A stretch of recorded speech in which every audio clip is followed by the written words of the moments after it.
We're in Birmingham, and for our first film tonight, we're looking at appearance because it's something that many of us seem to value more these days. And what if someone gave you a shortcut to looking a bit younger? Get rid of those wrinkles? Well, Kate West has been looking into the dangerous and illegal trade of unlicensed Botox injections. How far would you go to stay looking young? Or hold back the years? Well, this is my limit. But more and more of us are turning to Botox. It's now a multi-billion-pound industry devoted to smoothing the years away. And it's fairly cheap. Sounds great, right? Well, that's what Diane thought. Because there was a group of us, we had a discount. You paid how much? £150. It felt like someone had put an axe in the middle of my head. I believed that it was normal to have a headache, and once the headache had gone, then the Botox would set in and I'd look beautiful. Don't do it because it's cheap. Go to a reputable place, a real clinic that's qualified. And she says the treatment didn't even work. She's one of 10 women I've spoken to who say they've had trouble with their Botox, all from the same man. I'm really shocked that people are getting something like Botox done on the cheap. I mean, that just sounds completely backstreet to me, and if I'm honest, it sounds really dodgy. But just how big is the backstreet Botox industry?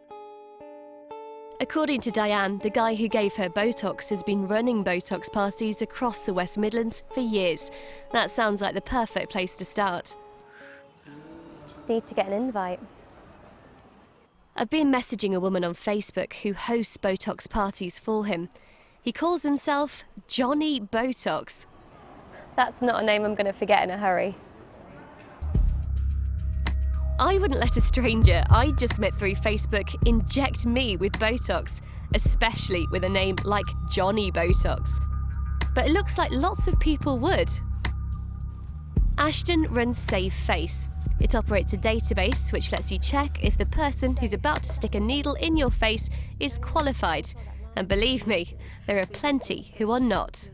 Botox can only be prescribed by somebody who's qualified to do so. So, for example, a doctor, a dentist or a nurse with a prescribing qualification.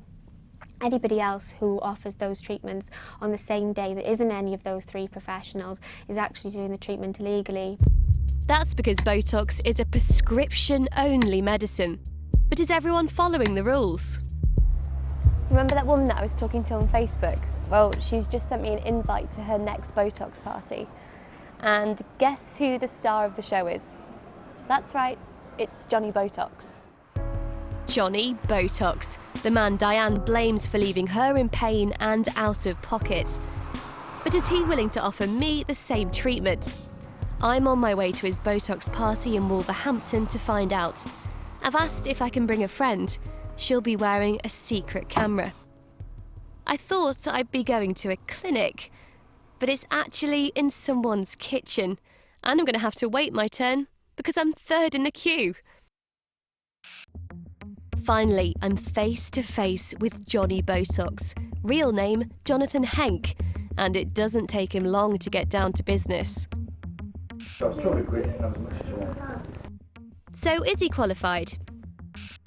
Well, you can actually do Botox without qualifications. Really? Really?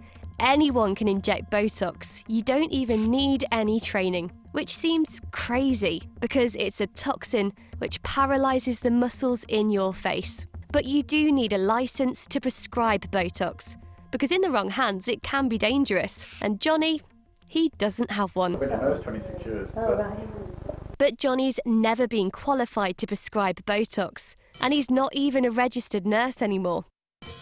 He was struck off 4 years ago when working as a psychiatric nurse for having sex with a vulnerable patient without their consent. Knowing that, there's no way he's putting a needle anywhere near me. Is it okay if I text you or ask when you're in Worcester? Is that alright? No problem. I'm just too worried about my nose. It's time to leave.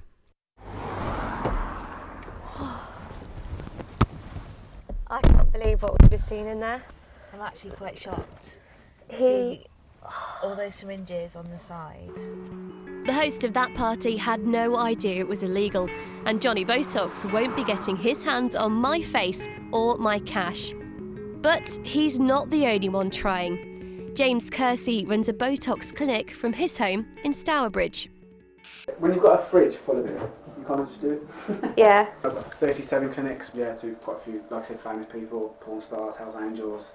I'm in Blackpool Friday and I've got 28 patients paying 250 quid each in a day. That's £7,000 James says he's making a day.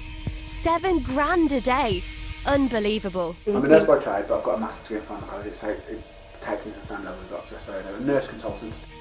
James used to be a registered nurse, but after hiding a conviction for assault from hospital bosses, he was suspended. If he offers to prescribe me Botox, he's breaking the law. So all I'm doing is 4 injections. One there, one there, one there, and one there.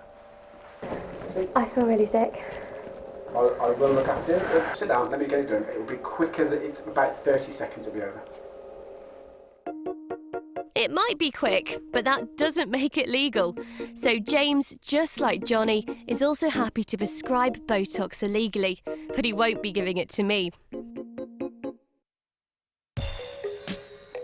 I've come back to see Ashton. She runs a register for legitimate Botox prescribers. And she's already told me she's worried about Cowboys, so what will she make of James Kersey and Johnny Botox?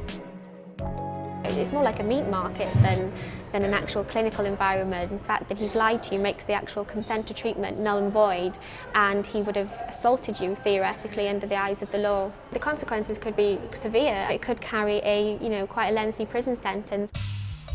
So it's clear what they're doing is pretty serious. But what will they say for themselves? First up, Johnny Botox. Oh. Last time we met, he offered me a job, so he thinks I'm meeting him to see if that's still on the table.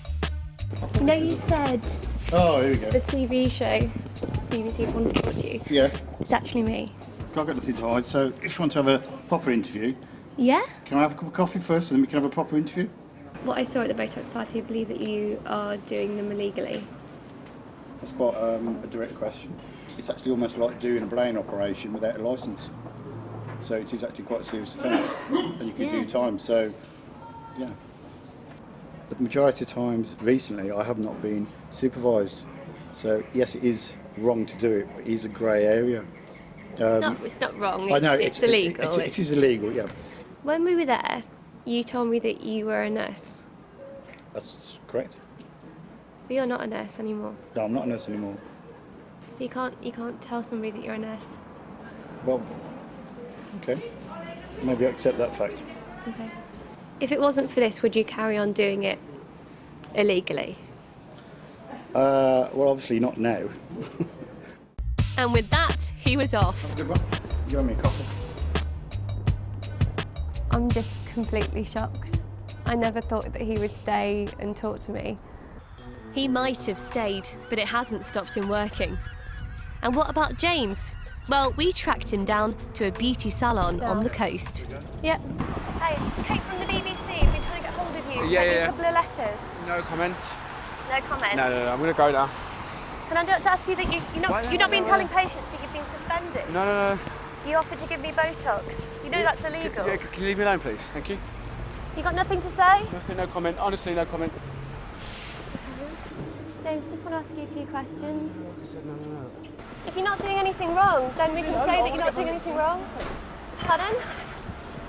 Please leave me alone. Please.